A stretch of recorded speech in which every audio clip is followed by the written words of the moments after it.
Olá, seja bem-vindo.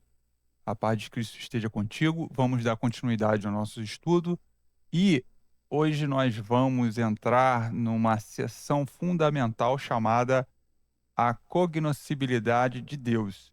Eu quero te convidar neste momento para ler comigo o versículo 33 do capítulo 11 de aos Romanos, que diz o seguinte: ó profundidade das riquezas, tanto da sabedoria como da ciência de Deus.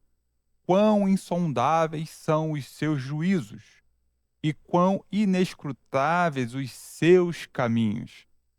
Nós vamos hoje e nesta aula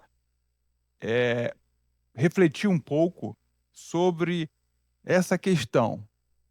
Deus é incompreensível, mas é cognoscível.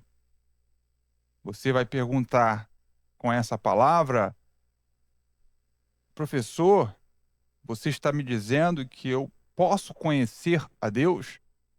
Posso ter conhecimento de Deus? Nós vamos refletir sobre isso e vamos atacar o erro racionalista, o erro gnóstico e vamos mostrar a doutrina ortodoxa. Afinal, podemos ou não conhecer a Deus?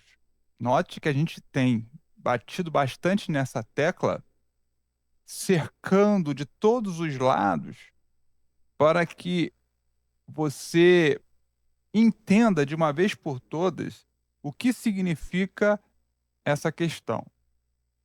Porque, obviamente, estamos a tratar de uma coisa misteriosa. Deus é um mistério. Como é que você conhece o mistério?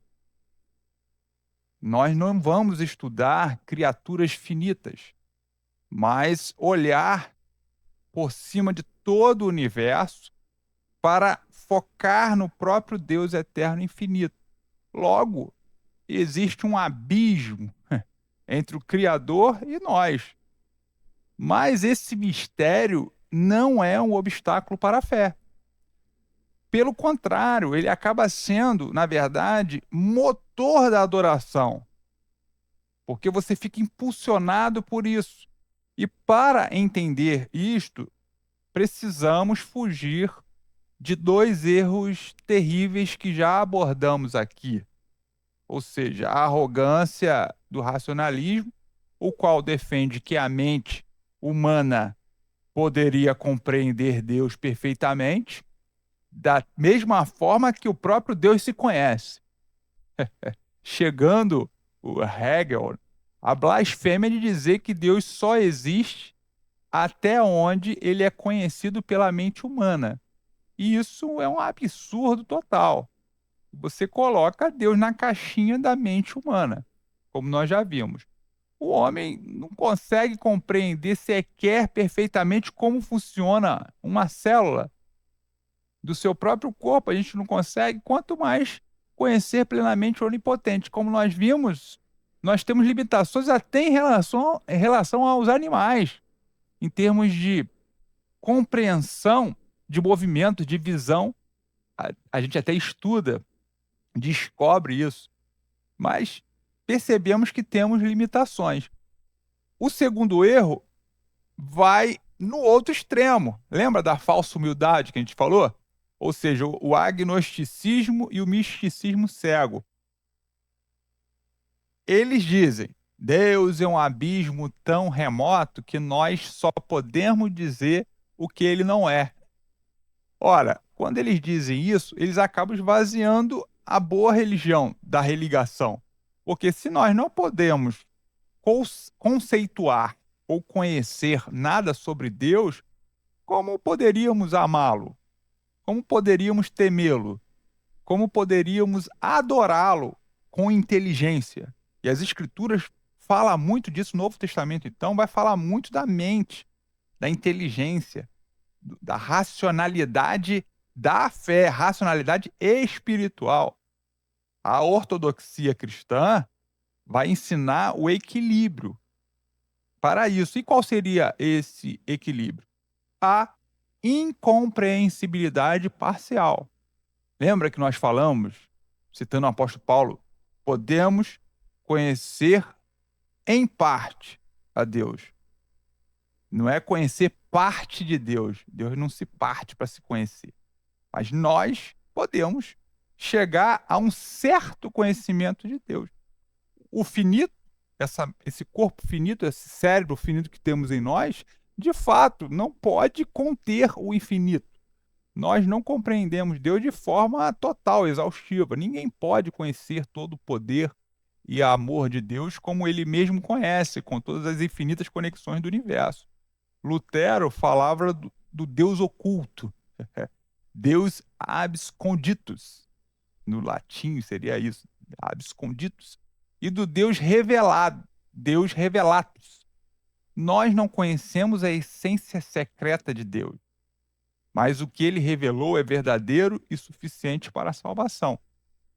Eu estou batendo bastante nessa tecla porque nós vamos adentrar em conceitos e análises que é importante a gente ter isso em mente, que a gente não vai procurar exaurir ou querer explicar de modo pleno a pessoa de Deus, falar dos nomes dele, dos atributos, ditos atributos ou virtudes que a gente prefere. Mas a gente pode não chegar à plenitude, mas podemos acessar a revelação verdadeira e suficiente, porque isso funciona e nos ajuda e nos alimenta em prosseguir o conhecimento de Deus. A boa notícia nisso tudo é que, como a infinitude de Deus é inesgotável, nós vamos passar a eternidade a viver e conhecer as glórias e glórias de Deus, vivendo de glória em glória, sem nunca ficarmos entediados. Quando recebermos o corpo incorruptível, ainda que a gente não consiga ali acessar a plenitude, e nós vamos ter, digamos, abre aspas, um destravamento. Vamos estudar isso melhor em escatologia, porque a própria Escritura vai falar disso. Como nós seremos, coisas grandiosíssimas que a gente nem consegue adentrar muito, porque é muito alto e muito misterioso. Mas é um indício, um indicativo que a gente vai saltar de um nível de conhecimento que aqui na Terra não é nem lícito contar, ou como está escrito, o que subiu ao coração do homem, ao pensamento, não chega nem. Se você pegar todas as imaginações, todos os filmes, todas as gravuras sobre o que é o céu, a gente está falando nem de Deus, Deus, o céu, a gente ainda não consegue alcançar o que está preparado para nós. Portanto, a incomensurabilidade de Deus, ou seja, alcançar toda a explicação sobre Deus, não deve gerar uma frustração, mas um encorajamento. Passaremos a eternidade a descobrir as virtudes de Deus sem exaurir a sua glória. Amém? Que Deus te abençoe e até a próxima aula.